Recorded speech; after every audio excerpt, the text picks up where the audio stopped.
નમસ્કાર મિત્રો, વિડીયોમાં તમારું સ્વાગત છે। જી હા મિત્રો, અત્યારે હાલ મોટા અને મહત્વના સમાચાર સામે આવી રહ્યા છે। તો મિત્રો, સમાચારમાં વાત કરીએ તો ફિલિપાઇન્સમાં 6.9ની તીવ્રતાનો શક્તિશાળી ભૂકંપ આવ્યો હતો, જેના કારણે દેશના ઘણા ભાગોમાં વિનાશ સર્જાયો છે। આ કુદરતી હોનારતમાં અનેક મકાનો ધરાશય થયા છે।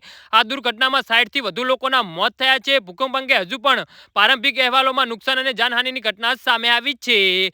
જી હા મિત્રો, અત્યારે હાલ મોટા અને દુઃખદ સમાચાર સામે આવી રહ્યા છે। ઘણા લોકો કાટમાળ નીચે ફસાયા છે। ભૂકંપ એટલો તીવ્ર હતો કે ઘણી ઇમારતો, ખાસ કરીને જૂની ઇમારતો સંપૂર્ણપણે ધરાશય થઈ ગઈ હતી, જેના કારણે ઘણા લોકો કાટમાળ નીચે ફસાઈ ગયા છે। જેમને બચાવવા માટે ફિલિપાઇનના ડિઝાસ્ટર મેનેજમેન્ટ અધિકારીઓની તાત્કાલિક બચાવ અને રાહત કામગીરી શરૂ કરી દીધી છે।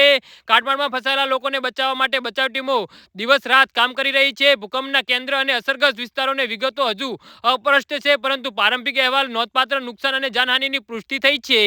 જી હા મિત્રો, અત્યારે હાલ મોટા અને મહત્વના સમાચાર સામે આવી રહ્યા છે। અધિકારીઓએ જણાવ્યું હતું કે સ્થાનિક સમય મુજબ બપોરના સમયે ઘણા વિસ્તારોમાં જોરદાર ભૂકંપ અનુભવાયો હતો, જેના કારણે ગભરાટ ફેલાયો હતો અને લોકો તેમના ઘરો અને ઓફિસમાંથી બહાર દોડી જવા મજબૂર થયા હતા। ઘણા લોકો હજુ પણ ગુમ હોવાથી મૃત્યુઆંક વધવાની આશંકા છે।